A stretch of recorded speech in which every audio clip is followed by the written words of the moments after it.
First things first, just go into the general settings, check schedule, make sure it's off, make sure away is off and geofencing events are off. Display, just go through all of these, make sure they make sense, make sure night mode is off, set a screensaver, sound is on, quiet mode, reminders, media filter, 3 months. Service reminder, if they're not a part of our service partner program, I think 12 months, once a year is cool to schedule service. Okay, date and time, Pacific time zone, September 24, 308. Wi-Fi is not connected yet, so we'll have to get that connected to the customer's Wi-Fi to do a software update once we've done all of the settings.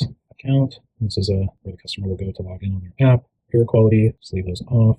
Humidity, target humidity, change humidify all the way down to 25% and change dehumidify to 50%. Overcool to dehumidify by 2 degrees. Energy thermostat, equipment support. So support, cloud services, adjust settings. So we'll be able to now send the customer an invitation that they'll accept, and we can remotely access the system, including all the backend settings, through a website. Now we're going to go into dealer edit. We obtain the code by checking the I with the circle in the top right corner. 3D23 is this thermostat's code. 3D23. Unlock. Begin setup. Start from the beginning. Communication. Unitary Wi-Fi is disconnected. We'll get that connected after we're all done with this. Next step. English, date and time, name. Upstairs is great. Next step. Heat pump, air handler, media filter.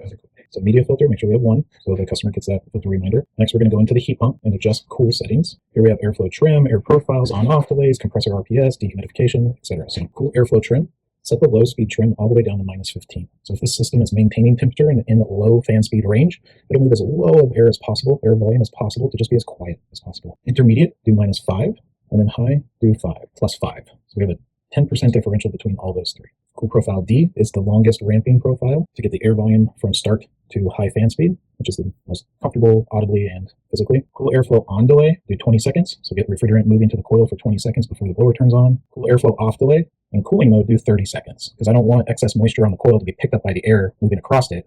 But the coil is still cool, so you effectively get some free air conditioning technically, but we don't want to rehumidify the air going across the wet coil. RPS offset, we don't need to adjust that. Dehumidification, let's change that to A, max dehum range. So once we've thermally satisfied to control the mean heat, allow the system to really focus on that latent heat load moisture removal. Circulation selection on, and we're done with cool settings. Now go to heat. Heat settings, -15, again -5, and +5.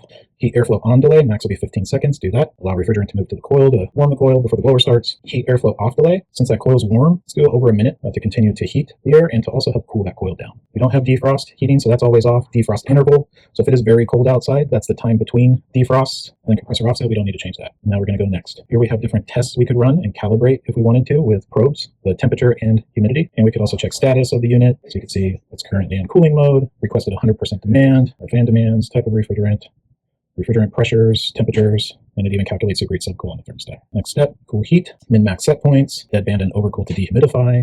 Cooling boost mode, I like to turn that off. So we typically don't need to boost the cooling when it's high ambient outside. So I turn that off. Also, it gives us an additional feature to enable if the customer does report back to us that they're having comfort concerns. So as I'm setting this up, I have the mindset of kind of setting things on the minimum range to give us future adjustability if needed. House settings, quiet mode off, house size. So this house has 2 systems. We did a 3-ton upstairs. So I'm just going to say upstairs is 1,500 square feet. Dealer information. Don't skip over this. Please take the time to type in Thompson AC. This will take 3 minutes. Reminders, media filter service reminder, good. Next step, complete setup, you're done. Now we're going to bring the customer up here, get the thermostat connected to Wi-Fi, get the app downloaded on her phone, make sure she's connected, and then we're going to search for a software update on the thermostat.